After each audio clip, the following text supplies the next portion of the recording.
6강의 설생전이 보입니다. 자, 이 작품은 지금 조선 숙종 때 그 문신이었던 오도일이 지은 한문 소설인데, 자, 역사적 경랑 속에, 이때 역사적인 경랑이라는 것은 바로 이 1613년에 일어난 바로 계축옥사. 자, 이것을 이 배경 속에서 서로 다른 길을 선택한 두 친구, 즉 은둔을 선택한 설생과 자, 출세를 택한 관찰사, 그 친구의 그 삶을 다루고 있다 이렇게 보시면 됩니다. 자, 이 작품에는 지금 이 회룡굴이라는 공간이 하나 나오는데요. 자, 이것이 바로 어떤 이상적인 어떤 공간, 이렇게 지금 설정이 됐다고 보시면 될 것 같아요. 자, 밑에 전체 줄거리 간단하게 보시면, 자, 서울 청파리에 살던 설생이라는 선비가 괴축 옥사가 일어나고 세상에 염증을 느끼고 은거를 결심합니다. 자, 그와 같은 생각은 같았던 이 친구는 결국 뭐 때문에 부모님을 모시고 있다는 현실적 제약 때문에 은거를 하지 못하게 되죠. 자, 그리고 친구는 결국 훗날 벼슬에 오르게 되고 나중에 이 강원도 관찰사가 된 뒤에 이 강원도 영랑호에서 자, 뱃놀이를 하다 우연히 설생을 만나게 됩니다. 자, 그리고 자, 바로 이 설생이 사는 이 회룡굴에 가서 이 경험을 써놨고요. 나중에는 결국 어떻게 해요? 다시 자, 이제 서울에 올라온 바로 이 설생에게 벼슬을 주려 하지만 결국 이것을 수치스럽게 여긴 설생이 결국 종적을 감추는 내용으로 끝나버립니다. 자, 그럼 결국 여기 설생이라는 인물은 어떤 관직이나 이런 것에 상당히 관심이 없었던 인물. 자, 이렇게 보시면 될 것 같아요. 자, 본문 들어갑니다. 천파리는 지금의 서울 남부에 있는 동네인데 이곳에 설생이라는 선비가 살고 있었는데 자, 의기가 있고 자, 이걸 기계 정도로 보는 게 좀 가까울 것 같은데 기계가 있고 또는 씩씩한 기상과 절개가 있고 자, 문학을 좋아했다. 설생은 기이한 재주를 가진 이로서 자, 신기한 재주를 가진 이로서 과거 공부에 힘썼지만 운수가 나빠서 매번 어떻게 합니까? 시험에 떨어지고만 해요. 자, 현실에서 결국 이 사람의 능력은 결국 인정받지를 못해요. 예? 자, 광해군 말에 괴축 옥사가 일어나자 자, 결국 광해군 때 임목대비 폐비가 일어나고 영창대군을 폐서인을 만든 그 사건. 자, 여기서 세상사의 염증을 느끼고는 속세를 떠나 은거하기로 합니다. 자, 마침 친구 하나가 설생의 집을 방문했는데 이 친구는 평소에 설생과 마음이 잘 통하는 친구. 자, 이걸 뭐라고 한다고요? 지음. 서로 뜻, 마음. 소리를 알다 마음을 서로 알아주는 친구를 지음이다 이렇게 이야기하죠. 자, 두 사람은 마주 앉아 손바닥을 치며 강개한 마음으로 자, 의기에 북받친 원통한 마음으로 자, 시사를 바로 세상 일에 대해서 자, 논하다가 자, 눈물을 뚝뚝 흘리기도 합니다. 자, 불행한 현실에 대해서 어떻게 하는 거야? 자, 개탄을 하네요. 자, 먼저 설생이 이렇게 말합니다. 삼강 오륜이 무너졌으니 자, 결국 어떻게 하는 거야 지금? 자기의 결국 왕권을 위해서 결국 어떻게 뭐 대북파에 의해서 저질러진 일이긴 하지만 결국 어떻게 자기의 어떤 이복 동생을 결국 죽였잖아요. 영창대군을. 자, 이런 건 결국 삼강 오륜이 무너졌다고 지금 생각을 하네요. 선비가 이 세상에서 어찌 처신해야 하겠는가? 나는 이제 은거하려 하는데 자네 생각은 어떠한가? 자, 친구가 대답하기를 그게 바로 내 생각일세. 자, 지금 자네 말도 있고 하니 함께 은거하고는 싶지만 자, 한 가지 걸리는 일이 있네요. 바로 뭐 때문에? 부모님이 계셔서 쉽게 허락할 수가 없다고 이야기합니다. 자, 친구는 곧 작별 인사를 하고요. 돌아갑니다. 자, 친구는 결국 분명히 마음속에는 비분 간계한 마음이 있지만 자, 이걸 실천에 옮기지 못했어요. 부모님 때문에. 자, 중요한 부분입니다. 한 달 뒤 친구가 찾아가 보니 설생은 훌쩍 사라진 뒤입니다. 자, 새로운 임금이 즉위했다고 했으니까 자, 이제 광해군이 폐위가 되고 이제 바로 인조 임금이 이제 즉위하자 자, 등용이 되어 승진을 거듭한 친구는 결국 갑술년 어느 봄날 자, 강원도 관찰사가 되어서는 영랑호에서 자, 아름다운 풍경을 즐기면서 배를 타고 있었습니다. 자, 이때 멀리 배 한 척이 오네요. 자, 그간 행방을 알 길 없던 바로 누구라고요? 바로 주인공인 설생이네요. 자, 관찰사는 설생을 자기 배에 오르게 하고는 몹시 기뻐하며 근황, 최근의 상황을 물어봤어요. 어떻게 지냈나? 소식을 물어봤겠죠? 자, 그랬더니 나는 지금 양양구 관하에서 동남쪽으로 한 60리쯤 떨어진 곳에 있는 자, 이 회룡굴이라는 데 산다네. 자, 이거 뭐 좀 이따 나오겠지만 이것 묘사한 부분을 보면 상당히 좀 이상적인 어떤 공간이라고 보시면 될 것 같아요. 몹시 외진 곳이라서 속인들은 일반 사람들은 오는 이가 드물어서 세상에 알려지지 않았지. 마침 오늘이 길일이고 자, 운이 좋거나 상서로운 날이고 보통 매월 음력 초 하루이죠. 첫날 음력 1일을 우리 보통 길일이라고 하는데 시절도 좋기에 흥이 나서 문득 여기까지 오게 되었네. 자, 그러면 설생이 여기 있는 친구를 만난 것은 너무 우연적인 거죠. 자, 어떻게 좀 지금 배를 타고 이렇게 경치를 즐기다 보니까 자, 우연하게 지금 이 영랑호 부근에서 만나게 됐습니다. 자, 밑으로 내려가면 자, 두 사람이 마주보고 옛날 친하게 지냈던 때의 일이며 헤어진 뒤의 일로 이야기꽃을 피웠는데 자, 흥미진진하여 그칠 줄 몰랐대요. 잠시 후에 비가 조금 그치면서 바람이 일어 배가 쏜살같이 움직였는데 자, 눈 깜짝할 사이 앞산을 몇 개나 지났는지 알 수가 없었고 자, 설생이 일어나 말을 합니다.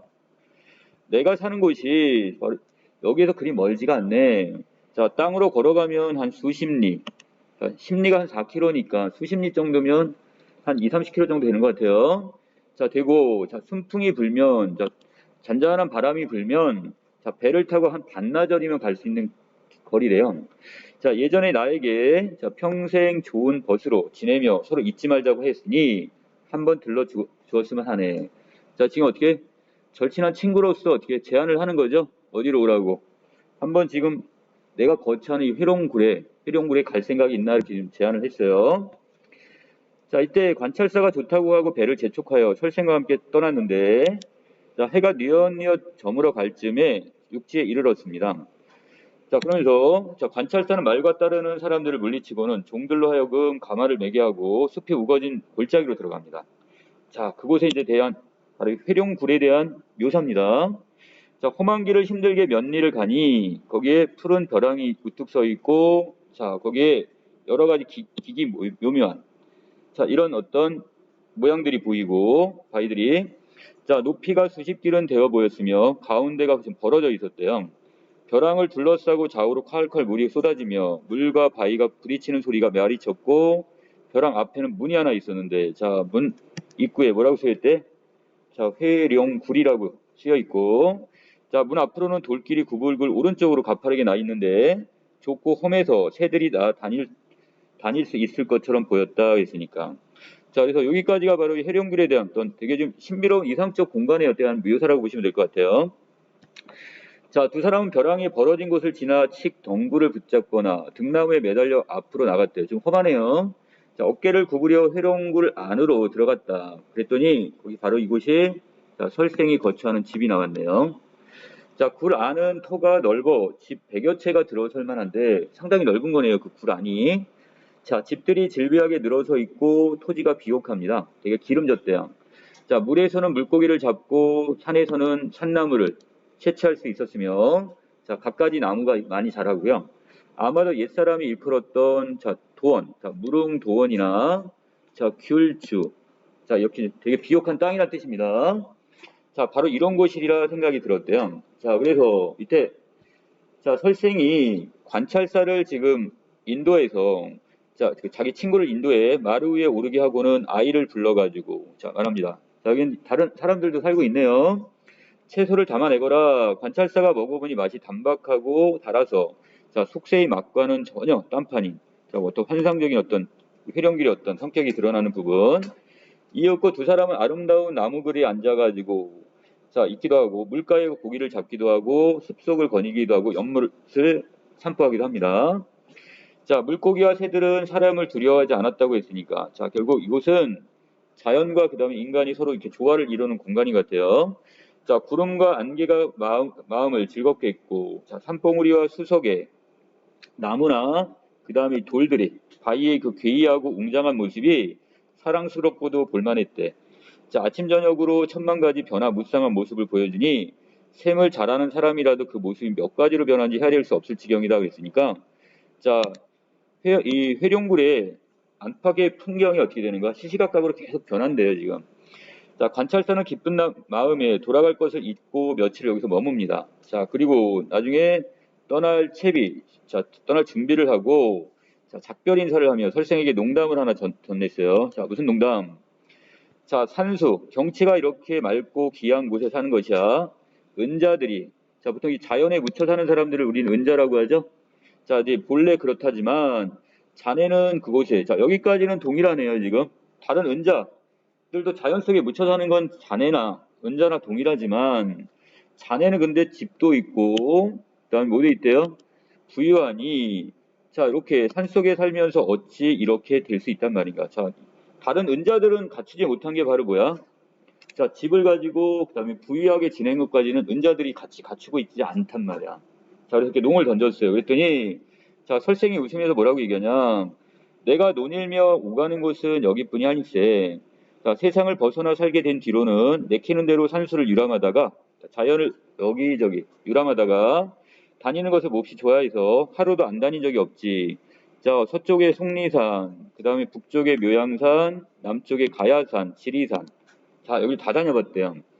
자, 우리나라 산천 중에 기이하고 빼어나다고 소문난 곳이라면 그 절반은 가봤을 거라고 얘기를 합니다. 그러다가 마음에 맞는 곳을 만나면 풀을 베어 집을 짓고 산비탈을 깎아 밭을 만들었지. 그렇게 2년도 살고 3년도 살다가 실증이 나면 또 다른 곳으로 옮겨가 살았어. 자, 되게 좀 자유로운 어떤 설생의 모습이네요.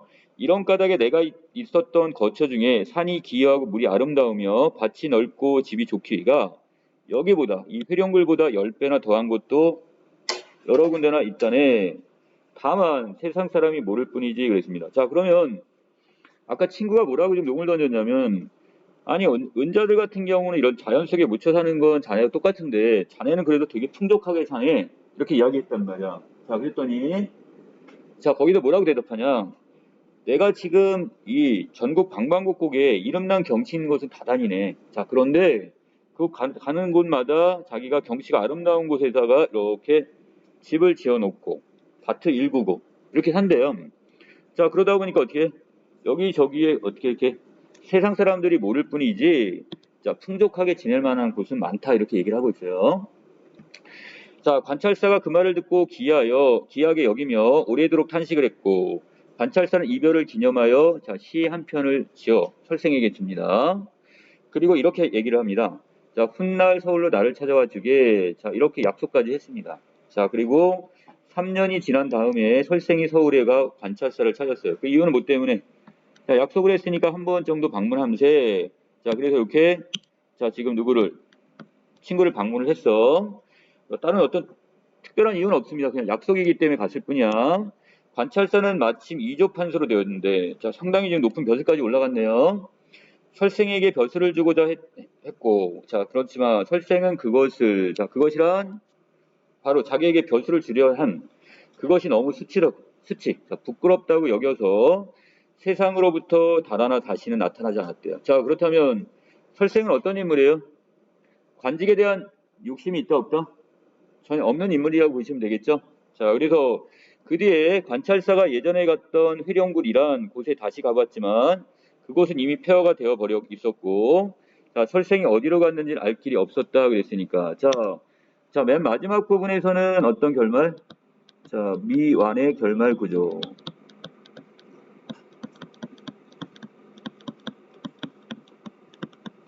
자, 이 부분이 지금 그 이후로 지금 여기 설생이 어떻게 되었는지 우리가 알 수가 없습니다. 자, 이걸 통해서 오히려 설생의 어떤 비범함이 좀 더 부각이 될 수가 있겠죠. 이 어떤 소라적인 어떤 분위기나 이런 것을 연출하는 부분이 바로 그 미완의 결말 구조로 보시면 될 것 같아요. 자, 아랫부분에 인물에 대한 어떤 이해 부분인데, 자, 왼쪽은 지금 설생. 자, 이 사람은 끝까지 어떻게 해요? 자, 세상에 대한 욕심, 관직에 대한 욕심이 전혀 없던 인물이었고, 자, 그래서 의기가 있고 문학을 좋아했고 귀한 재주를 지녔고, 자, 그 다음에 자신의 뜻은 결국 과거나 이런 것과는 상관이 없이 뜻을 이루지 못합니다. 자, 그 다음에 여기서 이 사람이 지금 속세를 버리고 지금 자연으로 들어가는 이유가 뭐 때문에 그런 거예요? 바로 계측 옥사 때문에 그런 거죠. 자, 그 다음에 회령부를 지금 비롯해 곳곳에 산수를 유람하며 자유롭게 살고, 자, 친구가 지금 자신에게 벼슬을 주려고 했는데, 자, 이것에 대해서 어떻게? 이거 수치로 여기고 종족을 감춰버리게 됩니다. 자, 그 다음에 오른쪽은 지금 친구에 대한 이야기인데, 자, 설생과 마음이 잘 통하는 지음입니다. 자, 그리고 이 사람도 계측 옥사의 비판적 관점을 취하는 건 마찬가지였고요. 자, 부모님을 모셔한다는 이유로 결국 이 사람은 결국 벼슬길에 오르게 되고요. 자, 우연히 만난 설생의 초대로 회롱굴에 매료됐고, 자, 마지막 훗날 재회를 기약했던 설생이 찾아오자 벼슬을 주려 하지만, 자, 이걸 결국 설생이 거절하게 됩니다.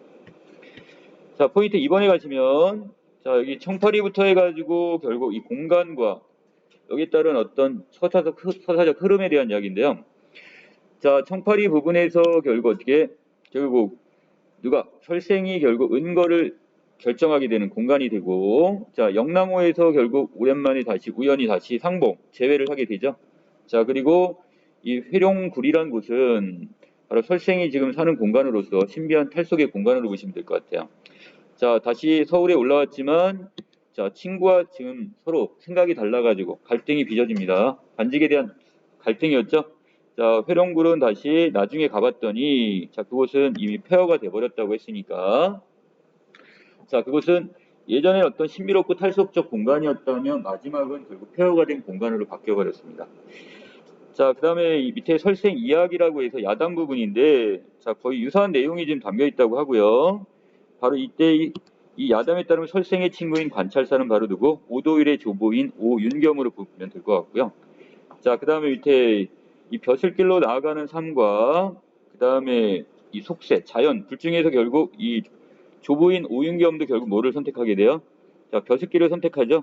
자, 그래서 이걸 통해 조부와 자기 가문의 입지를 다지고자 했다고 이 작품을 쓴 창작 동기와 좀 연결시킬 수 있겠네요. 자, 여기까지 내용 정리 마칩니다.